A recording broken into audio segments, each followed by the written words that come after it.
Welcome to Daily Stress Relief. This course is about mini relaxation moments for morning, day, and evening. Who am I? My name is Sandra Thibault. I am a clinical psychologist. I've been a clinical psychologist for 30 years, and all of those years I have been a stress management expert. The reason for that is because after graduate school, I went into the Navy as a Navy psychologist, and they said, you're going to teach stress management to the medical staff. And I thought, oh my gosh, I just got out of school. You know what people do when they're in school to relieve stress? They go out.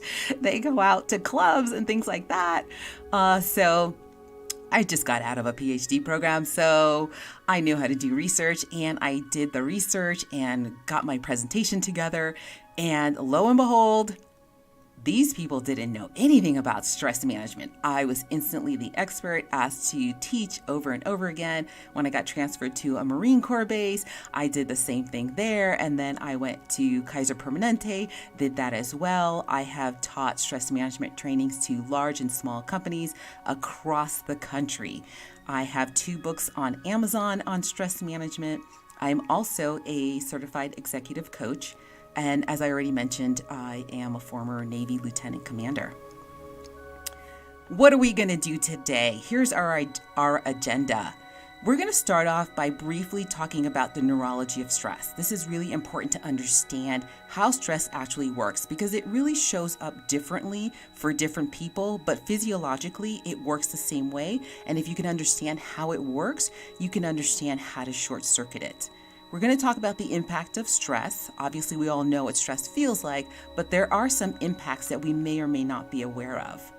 We're going to get into self-regulation. We're going to talk about why this is important and how we're going to be doing this, because the rest of today's course is going to be about self-regulation. It's going to be about creating mini relaxation moments starting from the time we wake up throughout our day and how we can end the day with some mini relaxation moments. So stress may be there in our lives, but that doesn't mean it has to take over us.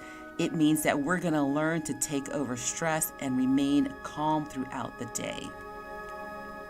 So let's get into the neurology of stress.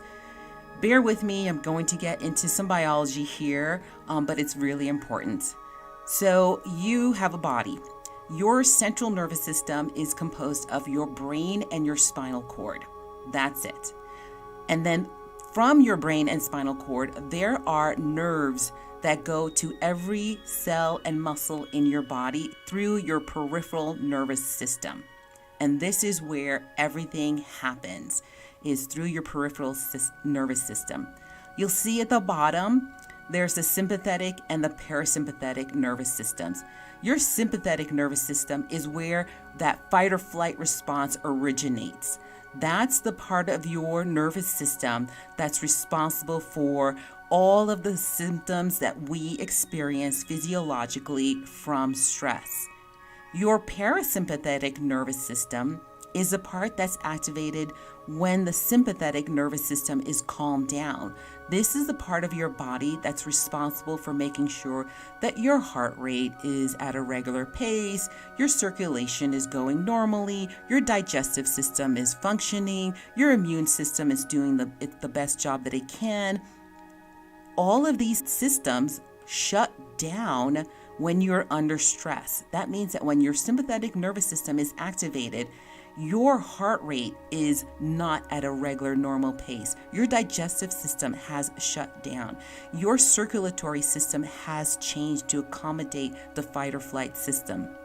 Your immune system is lowered because the way evolution was thinking about it is if you're fighting a stomach bug, and we're always fighting something, our immune system is always trying to keep us healthy. So if you've got some stomach bug, even if you don't know it, that you're fighting off, well, if that saber-toothed tiger eats you, then that bug is now the tiger's problem. And that is the reason why when we're under stress, our immune system does get lowered. So this is important to know. And it's important to realize why we need to focus on managing our stress. It's not just so that we can feel better, but it's so that we can be better. It's so that we can stay healthy and alive as long as possible. All right, so what is the impact of stress? Whether we realize it or not, it impairs our judgment, our reasoning, and our decision making.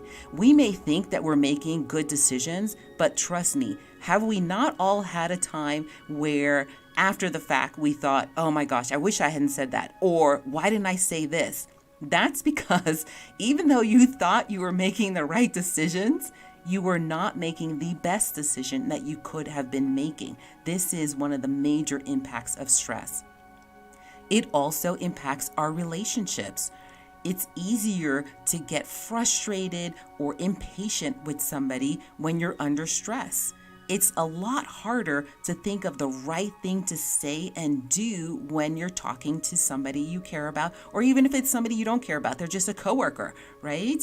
It's so easy to look at the people on TV and think, oh, they probably shouldn't have said that, or maybe they should have put it that way. Well, guess what? When we're under stress, we're not thinking that clearly either. So it does have an impact on our relationships. It impacts our impulses as well. Doesn't mean that we're going to go crossing the street without looking both ways. That's not the kind of impulse that we're talking about. We're talking about, isn't it harder to resist that glass of wine or some chocolate or an extra piece of dessert when you're feeling stressed? It just feels more comforting to have that. And so that's what it means. It reduces our ability to make the right decisions. And so we're more likely to gravitate towards unhealthy coping mechanisms because it feels better to have mac and cheese than it does to have a salad. And we all know about the state of distress that stress puts us in. The main thing to realize is that stress is cumulative. This is the most dangerous part about stress. Today's stress is piling up on top of yesterday's stress, which is piled up on top of the day before's stress. And tomorrow's stress is going to pile up onto today's stress. And then the day after that stress is going to pile up on tomorrow's stress. It's like a snowball that gets bigger and bigger and bigger. And we can't wait until the snowball is at a certain size in order to start dealing with our stress. If we deal with it on a daily basis, that snowball doesn't have a chance of surviving. So we want to understand how self-regulation will help us.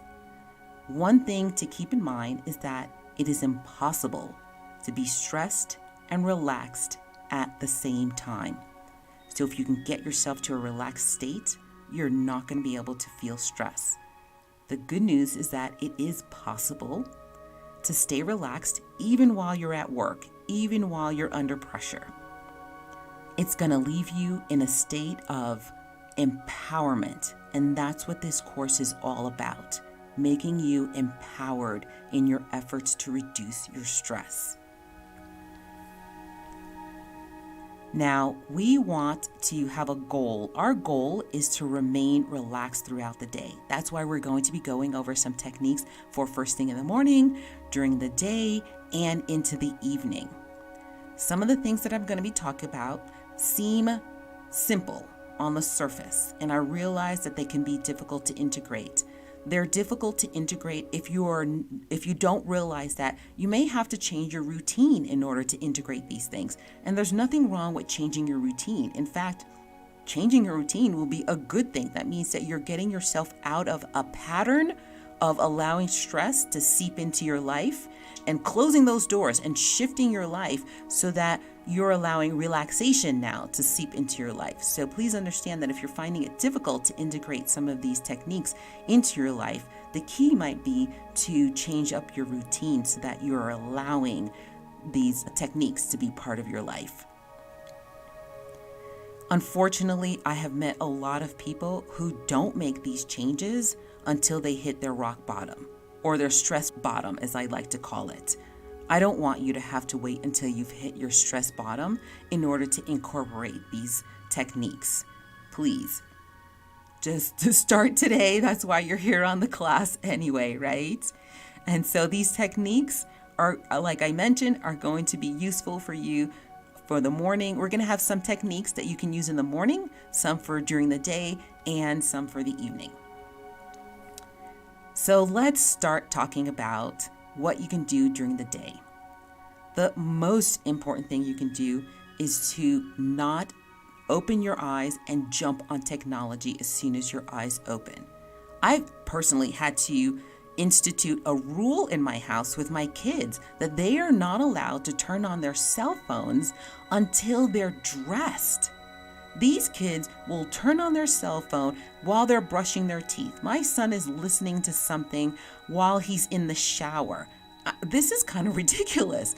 And what they don't understand is that, remember back to the neurology of stress, you're taking your body from this relaxed state of sleep and then just jump starting it by the technology. As soon as you open up your cell phone and you're checking your emails or anything like that, you're jump starting your neurology. It's almost like getting an electric shock. Would anybody willingly get an electric shock to wake them up? But on a certain level, that's what you're doing. So I encourage all of you, just enjoy the peace that your body is in, that your mind is in when you are transitioning from sleep to being awake. Why not stretch that time out for as long as you can and just enjoy that peace? There are things you can do during that time period. You can just breathe and just be grateful for being alive, for waking up in the morning, for noticing how your breath just comes in and out of your body, the oxygen that comes into your body and oxygenates all of your cells and keeps your body working. You can think about the day. If your mind automatically starts thinking about the day that you're going to have, think about the best case scenario that you can have. That's going to flood your body with positive, health-producing hormones. And what about during the day? Once you get your day started and you're at work, there are several different techniques that you can use, and most of them can be done in 60 seconds or less. So there are several here on the slide, and I always want to give you a lot of options to choose from, because some things you'll be able to do while you're in a meeting, other things you're not going to be able to do while you're in a meeting. And so these give you choices.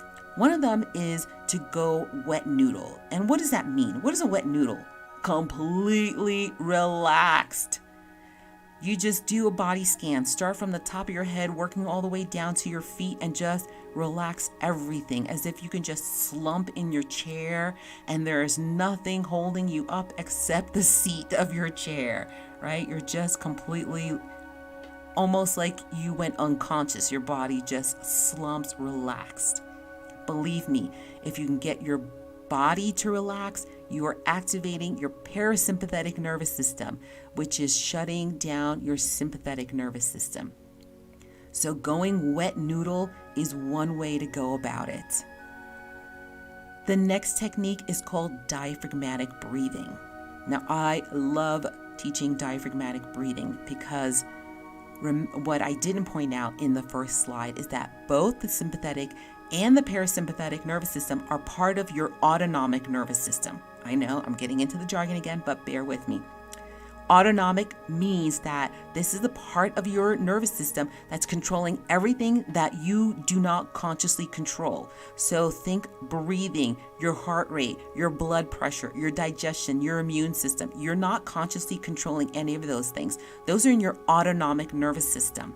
And your stress response is in that autonomic nervous system. So this means that you can't stop your stress response from activating, but you can calm it down. And diaphragmatic breathing is part of that autonomic nervous system, but there's a little back door to that autonomic nervous system through breathing because we have a little bit of control over our breathing. So if we have a little bit of control over our breathing, we have a little bit of control over our autonomic nervous system, which means that we can take that little back door and use it to shut off our sympathetic nervous system, our fight or flight system. So how do you do the diaphragmatic breathing? Best way to do that is put a hand on your abdomen, pretend you swallowed a birthday balloon, and slowly inhale as if you're filling up that balloon in your stomach. And you're going to notice your hand moving away from your body when you do this. And then when you exhale, completely, slowly, your hand is going to be moving back to its original position. So go ahead and do that diaphragmatic breathing a few more times as I explain to you what's happening as you do this. So it's called diaphragmatic breathing because there is a horizontal thin sheet of tissue that goes across and under your lungs. When you breathe fully, and normally we're not breathing fully, we're only breathing halfway into our lungs. But when you take a diaphragmatic breath and you are breathing fully, you are expanding your lungs, and that expansion pushes down on that thin tissue, the diaphragm, which is what pushes your stomach out. So you know, as long as you're not consciously pushing your stomach out and you're just consciously breathing in, slowly breathing in, filling your lungs until you can't breathe in anymore, your lungs are in the expansion is going to extend your stomach, and that's how you know you've really filled your lungs with oxygen, and then you let it go. There are a lot of great benefits to this. So imagine if you're getting optimal amounts of oxygen into your body. You're giving optimal amounts of oxygen into your brain cells. Each cell in your body, your digestion is going to get better, your immune system's going to get better, you're going to think more clearly, you're going to be alert, you're going to be more energetic, you're going to get better quality sleep. There are so many benefits to doing diaphragmatic breathing. This is something that you absolutely can do while you're in a meeting, because you can listen to whoever is speaking and still do the diaphragmatic breathing at the same time. So diaphragmatic breathing is another one.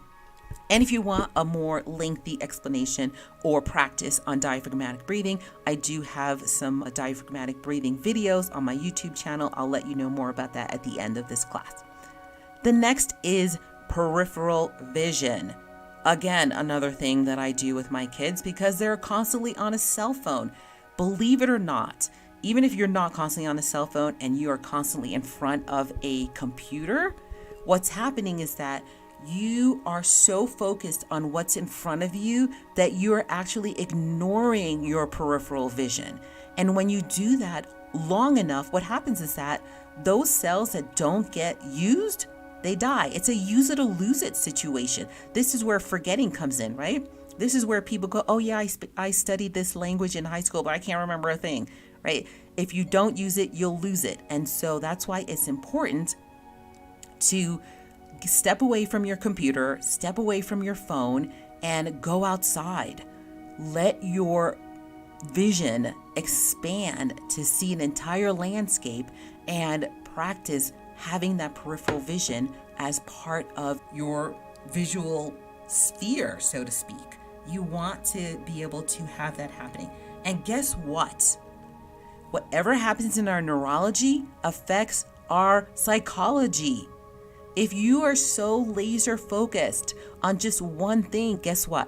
You're also laser focused on a problem that you're having or a stressor that you're having to deal with, and it's harder to think outside the box. It is harder to see different solutions. So it's kind of crazy, but if you can practice peripheral vision, it gets easier to not get stuck on a problem and to be able to see, well, what can I do about it? What are some other solutions that might be out there? So that's for practicing peripheral vision. The next one is visualization. Visualization is phenomenal. All right. If you've ever been in a theater or even at home watching a horror movie, right? And you don't even realize you've been holding your breath until that suspense scene is over, and then you take a breath and you go, whew, right? Your body was reacting in a stressful state, even though you're safe in the movie theater, eating popcorn, maybe you're even on your couch eating popcorn. This is because, believe it or not, your brain is locked up in a black box and has no interaction with the outside world. It's called your skull. So how does your brain even know what's happening in the outside world? It's basically guessing from all the data that's coming in through the sound waves in your ears and the light waves through your eyes and the receptors on your skin and in your nose, on your tongue.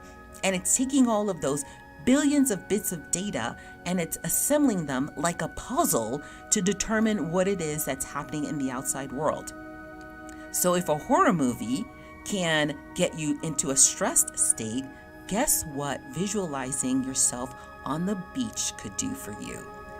It activates your parasympathetic nervous system, think P for peace, and it gets you into that peaceful state. Now, the key to making visualization really work for you is you've got to engage all of your senses. So if you're imagining yourself on your favorite vacation, whether you've actually had that favorite vacation or not, or if it's just a fantasy, doesn't matter. You got to engage. What do you see? All the colors and the shapes and everything. What do you see? What do you hear? Are you hearing birds in the distance? Are you hearing waves crashing? What do you smell? Can you smell that salt air? And what do you feel? Are you feeling the sand beneath you? Are you having a picnic? Can you taste what it is that you're eating? As I'm describing this, can you really get into that space? This is the power of visualization. If you're in a tense moment, now again, this is not one of those things that you can do while you're in a meeting, but that's okay. You can step out. You can even go to the bathroom, right? Get into a stall and just for about 60 seconds, just take yourself somewhere else and just allow your fight or flight system to just calm down and then go back to whatever it is that you were doing, right? There's a lot of ways you can use this. I do have a slide on different ways to put this into practice, and we are going to get into this. I just want to tell you what the techniques are. Next one is mindfulness. Now with mindfulness, it's almost the opposite of the visualization, right? You're not taking yourself somewhere you're not. You're actually making yourself grounded in where you are. So you want to use those same senses, but to bring you into the present moment. So you want to ask yourself, okay, what am I seeing right now? What am I hearing right now? What can I touch right now? You want to get all your senses and just ground you into the present moment. Just by doing that for 60 seconds, it takes your brain off of any kind of anxiety about what might happen in the future, any kind of regrets of the past. Getting yourself into the now is very powerful. So that's what mindfulness is. Again, I got other videos on mindfulness as well. I'll give you that information at the end of this course. And then finally, gratitude shift. Gratitude is an underestimated technique for really downshifting the fight or flight response. If you can automatically go, okay, this is one really good thing in my life.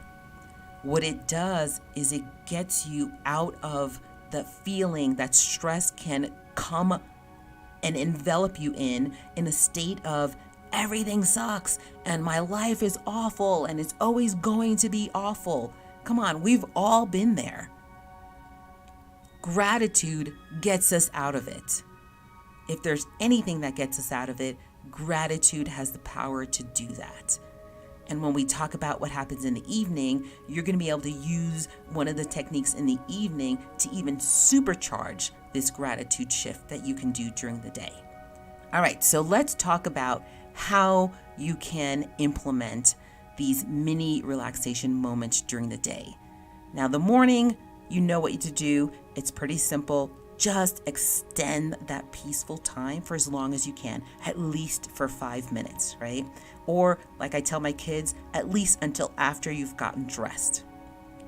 For the day, since I've given you several different options, I want you to take a moment to go into your handbook, the handouts that you've downloaded, and really take a moment, pause this video, and really take a moment to think about which of these relaxation techniques are you willing to integrate into your life? Can you switch things around in your daily routine so that these things can fit into your life? When can you do some of these things during your day? Can you do them between meetings, before meetings, in the parking lot as you come into to work, before you enter the building? after you leave the parking lot and you get into your car before you start driving, every time you go to the restroom or the water cooler. When are you going to do some of these techniques? Is there a cue that'll remind you, oh yes, this is a time where I can implement one of these mini relaxation moments? Maybe the cue is every time you get a notification on your calendar, or maybe every time you get a message pop up on your cell phone. It doesn't matter what it is, but if you can have a cue to remind you, you are less likely to end up at the end of the day going, oh my gosh, I didn't do any of my mini relaxation moments. So a cue is very helpful as a reminder. And then finally, and this is really an important part, I don't want you to skip this part. I want you to take just 60 seconds out right now. Pause the video right now and just take 60 seconds to visualize yourself actually engaging in a mini relaxation moment. Imagine the cue that signals to you, oh, I can do a mini relaxation moment right now, and what that's going to be. Go ahead and pause this video and just practice it in your mind now, so you are preparing yourself for actually engaging in this in real life. This is so important.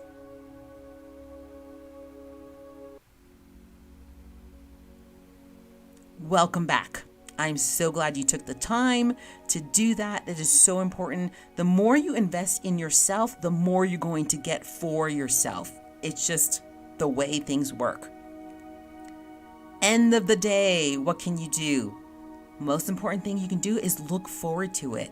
From the time you wake up in the morning, as you go through your day, look forward to your relaxation time at the end of the day, right? Whenever we know we're going to a party, we look forward to it. If we're going out to dinner and we know it's our favorite restaurant, we look forward to it. I want you to employ that same process to this. I want you to look forward to the end of the day and having your time of peace and relaxation and calm.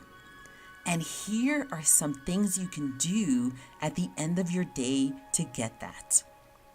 One of them is a gratitude journal.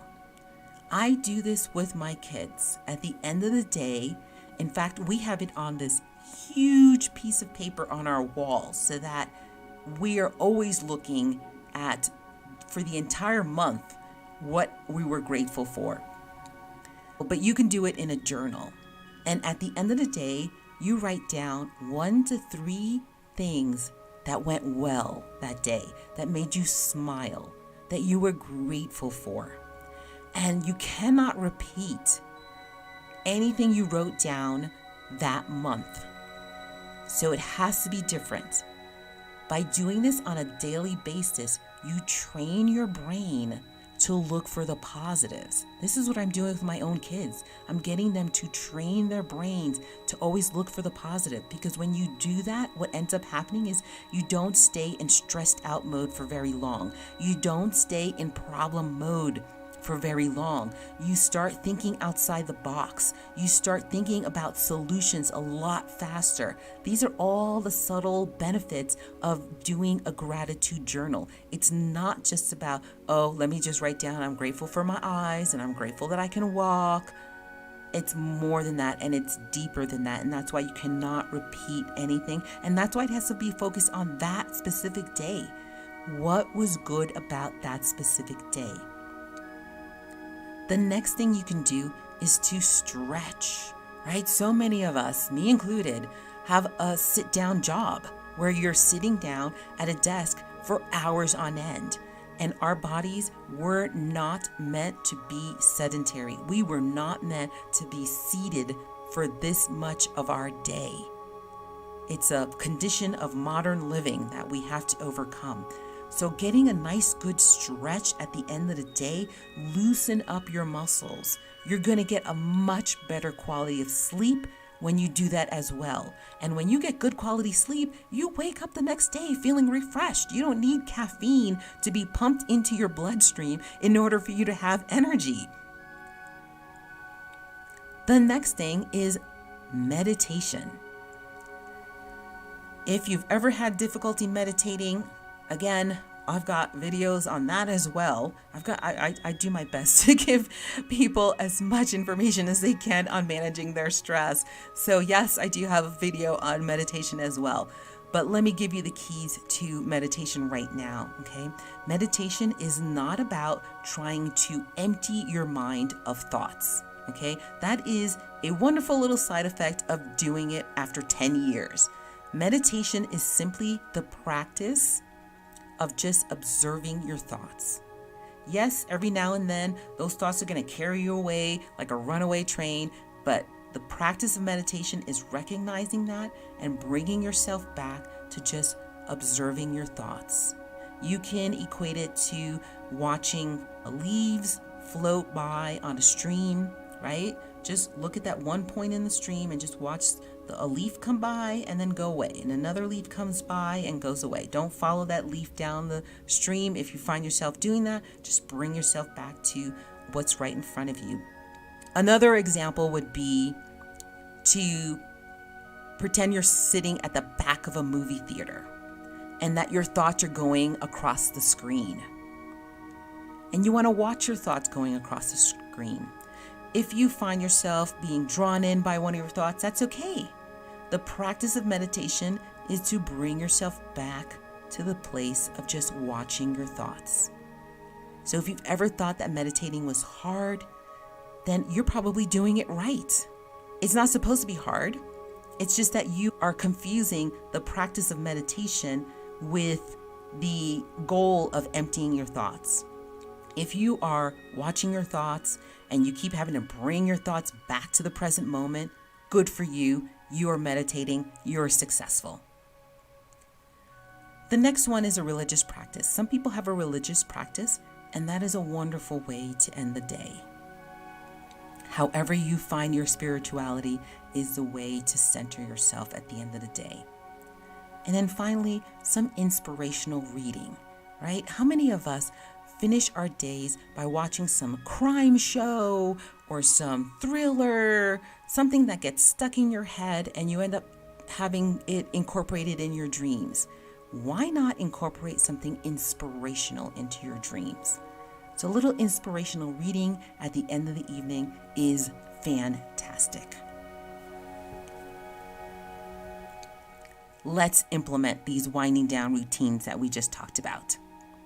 So again, in your handout, I want you to write down what are you going to use as your winding down routine and when are you going to do it? Hopefully you have a regular nighttime routine and you can just implement it right into your regular nighttime routine. What's your cue? Is it before or after you brush your teeth before bed? Is it once you get into bed? What's the cue going to be for you to start doing your wind down routine? And just like we did with the daytime, I want you to pause this video. Take 60 seconds to just visualize yourself actually doing your nighttime routine. Just prepare yourself for actually implementing it into your evenings. Go ahead and pause this video for about 60 seconds. Give yourself a chance to really prepare yourself for success in doing this.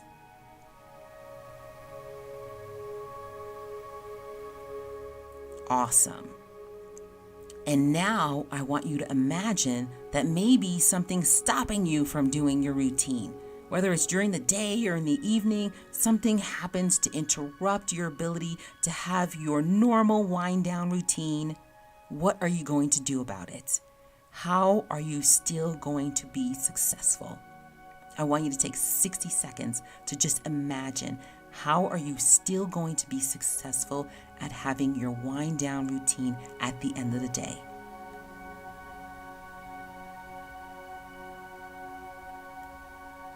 Awesome. All right, I said that I was going to talk about some ways of implementing this into your daily life. Biggest way you can do that is you got to schedule it. Even if it means you have to put it in your calendar so that nothing else gets scheduled on top of that time that you're going to be doing it, scheduling it is important. Some of the other options, we talked about cues, right? But what about using a stress symptom as a cue? You know what your stress symptoms are. And so that can be your cue. You can go, okay, when I feel this is my cue to do this mini relaxation moment. Write that down so that you know that this is going to be your cue. This is your signal. Yep, I'm going to be doing my technique. This is going to be what's going to combat this stress symptom. Maybe doing it at specific intervals. You could set an alarm every hour. It's best to set an alarm for every hour that you're sitting to get up anyway. So why not implement every hour you do 60 seconds of deep breathing or whatever other technique that you want. Maybe before eating or after eating, maybe before a meeting or after another meeting, that could be a cue to do a mini relaxation moment. And as long as you are doing something to help yourself on a daily basis, you are setting yourself up for success. I hope this class was phenomenal for you. And if you want more stress relief, there are free stress videos on my YouTube channel. There are free stress articles on my Medium channel. I do quick little tips on my Instagram channel.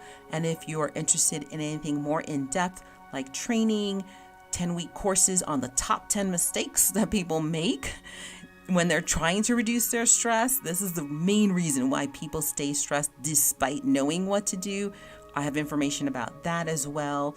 And then I also do coaching with just a few select clients because I really give a lot of my time to my clients, so I can only take on a few clients at a time. There's more information on that on my website as well. Thank you for showing up for yourself. Thank you for showing up for this entire class. I hope you implement as many of the techniques that I have showed you today and have a less stress life.